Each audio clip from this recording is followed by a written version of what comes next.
Hello student, welcome back to my YouTube channel Arihant lecturer. Guys, आज की इस video में हम बात करेंगे इंग्लिश में पैसेज सॉल्व करने का सबसे आसान तरीका। एक ऐसे ट्रिक के बारे में आपको बता दूंगा कि आप अगर इस ट्रिक को जान जाओगे ना तो आपके लिए इंग्लिश में पैसेज बनाना बिल्कुल बच्चों का खेल हो जाएगा। ठीक है, आप किसी को भी सिखा सकते हो, बोर्ड एग्जाम में बना सकते हो। बिल्कुल आसान तरीका, इससे पहले ये तरीका आपको कभी नहीं पता होगा और ये बिल्कुल जेन्युइन और जीनियस तरीका है। अगर इस तरीके को आप बोर्ड एग्जाम में लगा देते हो तो टीचर भी खुशी से पागल हो जाएगा। ठीक है, वो ट्रिक आज आपके साथ शेयर करने वाला हूँ। यही नहीं, अगर आपको इंग्लिश पैसेज सॉल्व बनाने का सबसे आसान तरीका, ये ट्रिक मैं आपके साथ शेयर करने वाला हूँ। जिसको इंग्लिश पढ़ने लिखने नहीं आता वो भी पैसेज के आंसर बना लेगा। अब आप कहोगे कि कैसे, जिसे लिखने और पढ़ने नहीं आता वो कैसे बना लेगा, वो मैं आपको लाइव प्रूफ दिखाऊंगा। ठीक है, कैसे, यानी आपको कोई भी पैसेज आ जाए आपको घबराने की जरूरत नहीं, आप खुशी से बना दोगे।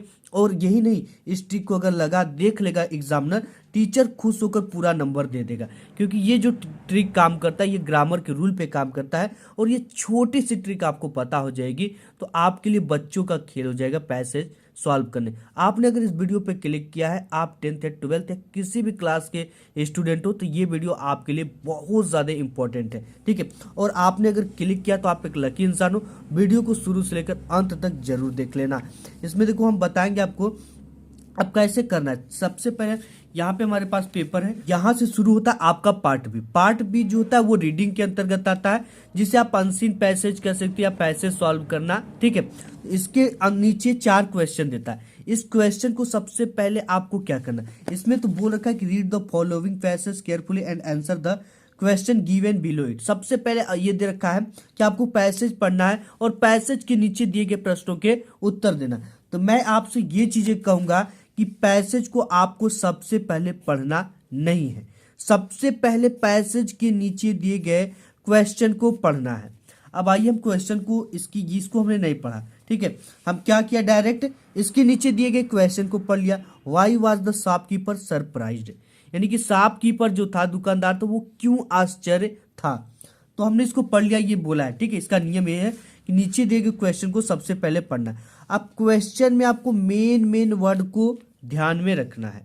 अब देखो मेन वर्ड आपको कैसे मिलेगा, जैसे यहाँ पे ये पैसेज है। ठीक है, इसमें जो मेन वर्ड आपका मिलता है वो, इसमें एक तो मेन वर्ड आपका शॉपकीपर मिल रहा है और एक सरप्राइज्ड मिल रहा है। ठीक है, इन्हीं दोनों को आपको क्या करना है, पैसेज में खोजना है। अब देखो मेन वर्ड जहां भी पैसेज में रहेंगे वही उस क्वेश्चन का आंसर होगा। अब देखो यहाँ पे मैं आपको प्रूफ दिखाता हूँ, यहाँ पे शॉपकीपर और सरप्राइज है। ठीक है, ये एक पेपर नहीं, आप हजारों पेपर उठाकर देख लो, ये ट्रिक वर्क करता है। शॉपकीपर और सरप्राइज हमें देखना है। ठीक है, अब इसके आंसर को हमें, इसमें 2 मेन वर्ड को खोजना है, एक सरप्राइज्ड एक शॉपकीपर। तो यहाँ पे हम खोज रहे, देखते हैं क्या मिलता है हमको यहाँ पे। ठीक है, पूरा हमने ये खोज डाला और यहाँ पे मुझे शॉपकीपर मिल गया। क्या मिल गया, शॉपकीपर मिला। ठीक है, यहाँ पे शॉपकीपर पहला था तो पहला हमें शॉपकीपर मिल गया।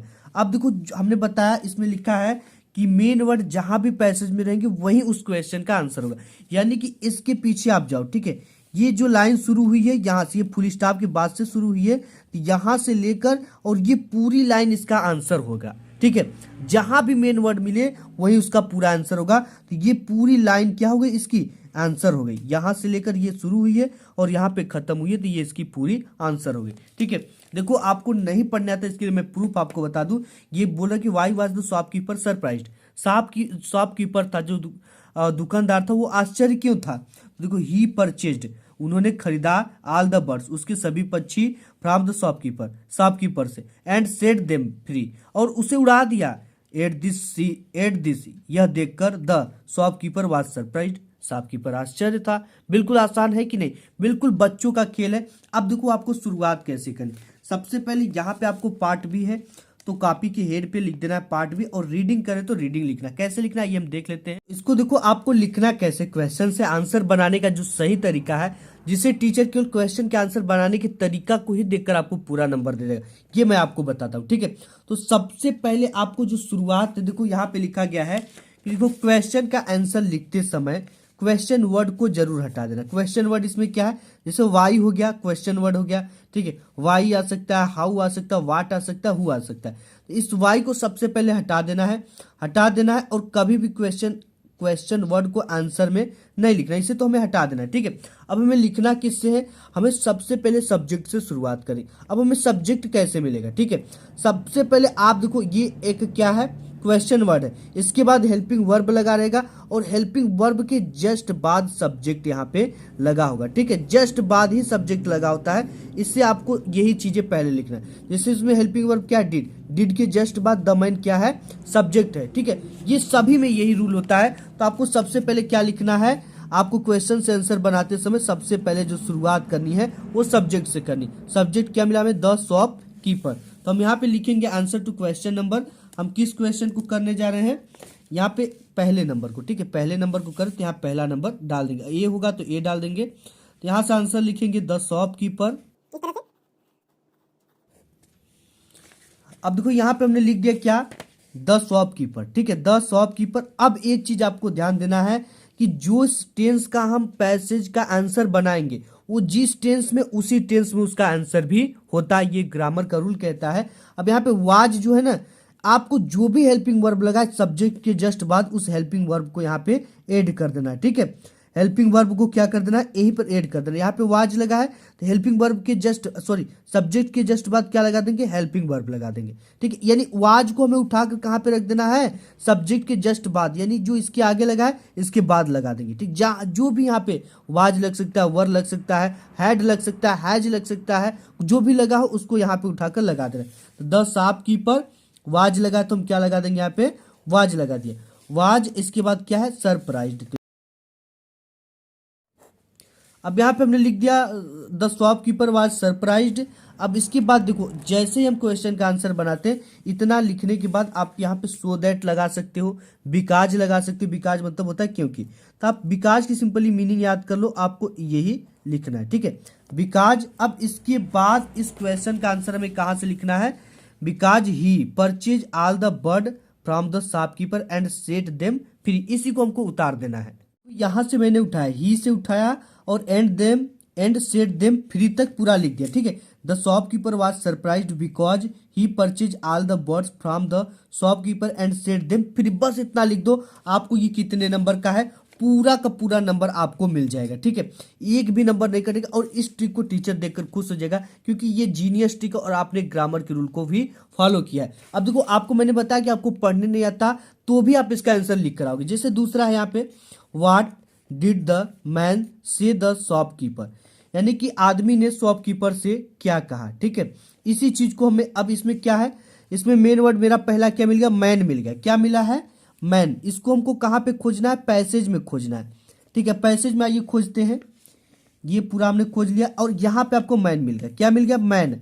ठीक है, ये मैन से द शॉपकीपर, तो यहाँ पे से का सेकेंड फॉर्म क्या होता है, सैड टू हिम। ठीक है, मतलब शॉपकीपर कह रहा है कि वो आदमी मुझसे कहा, क्या कहा, उसकी बातों को कामा इन्वर्टेड कामा में कहकर लिखा गया है। इसी बातों को यहाँ से लेकर और यहाँ तक हमको क्या कर देना है, लिख देना। अब देखो हमको पढ़ने नहीं आता, इसका अर्थ मैं आपको बता देता हूँ कि ये शॉपकीपर ने आदमी से क्या कहा। तो यहाँ पे है कि इफ यू, यदि तुम, had been in prison, jailer होते, लाइक मी, मेरे जैसे, फॉर नो फॉल्ट, बिना किसी दोष के, you would have done the same, आप भी यही काम करते जो मैं पक्षी को फ्री कर दिया। ठीक है, यही है इसका। देखो मुझे पढ़ने नहीं आता फिर भी मैं कहा कि आपको क्या करना है, द मैन, यानी कि जो हेल्पिंग वर्ब लगा है, डिड लगा है, इसके जस्ट बाद सब्जेक्ट आएगा। इसी सब्जेक्ट के आप जो भी इसको मान लो, इसी को उठाकर आपको शुरुआत इसी से कर देनी है। ठीक है, तो हमने किससे शुरुआत करनी है, यहाँ पे हम डाल देंगे दूसरा नंबर एंड दूसरा नंबर पे द मैन। क्या है, हमने बताया कि इसके बाद यहाँ पे जो होता है वही चीजें यहाँ पर लगा देते हैं हेल्पिंग वर्ब। लेकिन इसमें एक चीज आपको क्या करना है, देखो सब्जेक्ट को क्वेश्चन में हमने पहचाना, सबसे पहले लिख दिया, ये हेल्पिंग वर्ब के जस्ट बाद है। ठीक है, जो भी हेल्पिंग वर्ब वो हैज हो सकता है, डिड हो सकता है, वाज हो सकता है, वर हो सकता है। और आपको देखो ग्रामर के कुछ रूल को हमने ध्यान में रखा।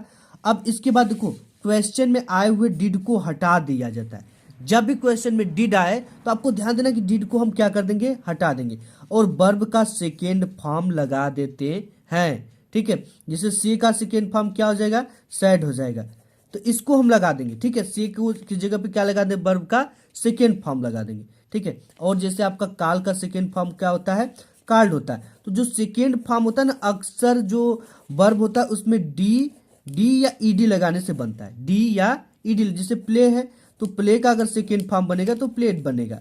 क्या बन जाएगा? प्लेट बन जाएगा। ठीक है, ईडी लगा दो आप, सिंपल ईडी लगा दो। ठीक है, और जिसमें ई लगा हो, जैसे यहाँ पे अगर कोई वर्ड आ गया जिसके अंत में ई लगा तो केवल यहाँ पे डी लगा देंगे, वर्ब का सेकेंड फॉर्म बन जाएगा। ठीक है, इसी तरह से आपको वर्क करना है। देखो यहाँ पे जैसे कि द मैन, ठीक, तो हमने क्या लिख दिया? The man. इसके बाद से है, वर्ब का सेकेंड फॉर्म लगेगा इसमें, तो से का क्या हो जाएगा? सैड हो जाएगा। सिंपल से को क्या लिख देंगे? सैड लिख देंगे। ठीक है, द यहाँ पे हो जाएगा आपका the man said to the shopkeeper. ठीक है, तो यहाँ पे लिख देंगे सैड टू द शॉपकीपर। तो यहाँ पे हमने क्या लिख दिया? Said to the shopkeeper. क्या कहा हमको? कहाँ से कहाँ तक लिखना है? यहाँ से, if you had been in prison, आप भी जेलर होते, like me for no fault you would have done the same, आप भी वही चीजें हमारे वैसे ही करते। इसको हम लिख लेते हैं। हमने देखो लिख दिया, मेन आपका जो एग्जामिनर देखता है ये लिखता है। इसके बाद शॉपकीपर के बाद आप कुछ भी लिख दो, आपको नंबर मिलेगा। The man said to the shopkeeper, comma यहाँ पे inverted comma, if you had been in prison like me for no fault you would have done the same, आप भी वही चीजें सेम करते। बिल्कुल इसको लिख दिया, आपको इस पे 2 नंबर का है तो 2 नंबर मिल जाएगा। ठीक है, मैं खुद देता हूं, मैं खुद कॉपी चेक करता हूं। इसके बाद है कि find out a word in the passage which means jail. Jail का इसमें क्या आया हुआ है ये आपको फाइंड करना है। यहाँ पे जेल का क्या आया हुआ है? प्रिजन आया हुआ है। ठीक है, प्रिजन मतलब कैदी होता है। और यहाँ पे एक जेल का और भी मतलब आया है। ठीक है, एक क्या आया है आपका? केज। आप केज भी लिख सकते हो या प्रिजन भी लिख सकते हो। जेल मतलब बंद है, तो यहाँ पे केज ही लिख दोगे तो अच्छा रहेगा, क्योंकि ये जो चिड़िया होती है केज में बंद होती है। केज यानी पिंजड़ा होता है, तो वो एक तरह का जेल ही है। यहाँ पे हम लिख देंगे जेल की जगह पे जेल यहाँ पे लिखकर, और इसके आगे लिख देंगे केज। ठीक है, CAGES। तो इस तरह से हमने लिख दिया यहाँ पे केज। अब इसके बाद आपको क्या लिखना है? यहाँ तो हो गया, इसका मतलब क्या था? तो इसका मतलब केज था, तो हमने केज लिख दिया। अब इसके बाद चौथा, find out a word in the passage which is the opposite of the sold. Sold मतलब होता है बेचना, इसका अपोजिट वर्ड इसमें क्या आया हुआ है? ठीक है, अगर ये आपको नहीं आता, कई ऐसे अपोजिट वर्ड आते जो कि आपको नहीं आता, तो क्या ट्रिक लगाना? ठीक है, देखो, और जहां भी अपोजिट वर्ड नहीं आ रहा वहां ग्रामर का रूल लगा देना, टीचर खुश होकर पूरे नंबर देंगे। इज नॉट फेल फॉर, ठीक है, ये ट्रिक लगा देना। इसमें तो देखो सोल्ड का यहाँ तो आ रहा है सिंपल, अगर जहां पे नहीं आता वहां पे, ठीक है, इसमें देखो सोल्ड मतलब बेचना और परचेज मतलब खरीदना, तो यहाँ पे सोल्ड का परचेज है। अगर ये चीजें नहीं आती तो आपको बोर्ड एग्जाम की कॉपी में क्या लगा देना है? यहाँ पे आपको लिख देना है सोल्ड। ठीक है, सोल्ड का अपोजिट इस तरह से लगाकर, अपोजिट क्या हो जाएगा? ये ट्रिक जो है इज नॉट फेल फॉर। ठीक है, ये ग्रामर का रूल है और ये चीजें टीचर जानते हैं। फेल फॉर, इसको अगर आप लिख दोगे तो इसका 2 नंबर आपको मिलेगा। ये जीनियस ट्रिक है। इस तरह से आप पूरे, बिल्कुल मैं कर रहा हूं कि आपको पढ़ने नहीं था, फिर भी आप इस तरह से पैसेज को हल कर लोगे। ठीक है, इस तरह से कर लेना। बिल्कुल आपको मेन वर्ड, आपको यही नहीं, मैं और भी अगर इसमें दिखाऊं, जैसे यहाँ पे हमारे पास और भी पेपर है, यहाँ पे जैसे देखो why do we sometimes envy rich people. ठीक है, इसमें समटाइम्स मिला, इनवी मिला, रिच मिला, पीपुल मिला। यहाँ पे be envy rich people who have not to work for their living but can do just what they please all the year round. ये इसका पूरा आंसर हो गया। ठीक है, इसको किलो में बनाना है। Be sometimes in be rich people से। What is the first things that were give us. ठीक है, इसका भी आपको इसमें फर्स्ट थिंग्स देखना है। ठीक है, इसमें मिल जाएंगे। इसी तरह से क्वेश्चन के आंसर बनाए जाते हैं। अगर ये ट्रिक आप लगाकर आगे बोर्ड एग्जाम में, तो एग्जामिनर बिल्कुल खुश हो जाएगा और पूरी नंबर देगा। आज के इस वीडियो में बस इतना ही, मिलूंगा एक नेक्स्ट वीडियो में, तब तक के लिए धन्यवाद।